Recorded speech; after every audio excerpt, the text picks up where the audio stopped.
अहिल्यानगर जिल्ह्यात अत्याचारासाठी जागा देणाऱ्या लॉज आणि हॉटेल चालकांवर आता कारवाई होणार आहे।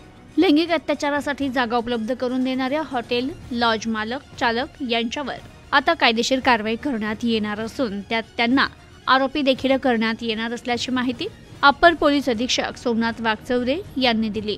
याबाबत प्रसिद्धीस दिलेल्या पत्रकात त्यांनी म्हटलंय, बाललैंगिक अत्याचार प्रतिबंधक कायद्यानुसार 18 वर्षाखालील कोणत्याही बालकावर कोणत्याही स्वरूपाचा लैंगिक अत्याचार झाला असेल असा लैंगिक अत्याचार करणारा व्यक्ती हा आरोपी असतो। मात्र याच कायद्यातील काही कलमानुसार असा अत्याचार करणं सोपं होईल अशा स्वरूपीची मदत करणारा देखील सहआरोपी असतो। त्यालाही मुख्य आरोपी इतकीच शिक्षा असते।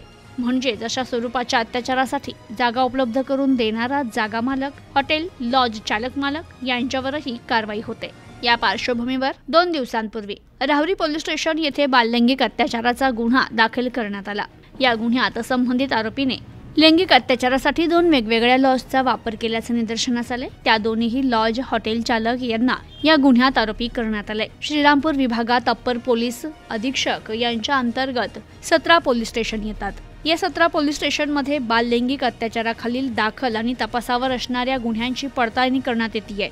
यात जर कोणी हॉटेल, लॉज चालक मालक यांना निष्काळजीपणे संबंधित पीडित मुलगी अल्पवयीन असल्याचं माहीत असतानाही हॉटेल किंवा लॉज उपलब्ध करून दिलं असेल तर त्यांना देखील गुन्ह्यात सह आरोपी करण्यात येणार असल्याचं अप्पर पोलीस अधीक्षक सोमनाथ वागचौरे यांनी सांगितलंय। त्यामुळे हॉटेल, लॉज चालकांनी आपल्या हॉटेल आणि लॉजमध्ये येणाऱ्या व्यक्तींची रजिस्टरमध्ये नोंद करावी, त्यांच्या वयाची पडताळणी करावी आणि या संबंधीचा पुरावा आपल्या अभिलेखावर ठेवावा।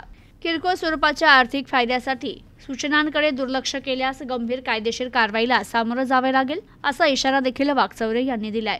Bureau report, news today 24, Shrirampur, Ahilyanagar.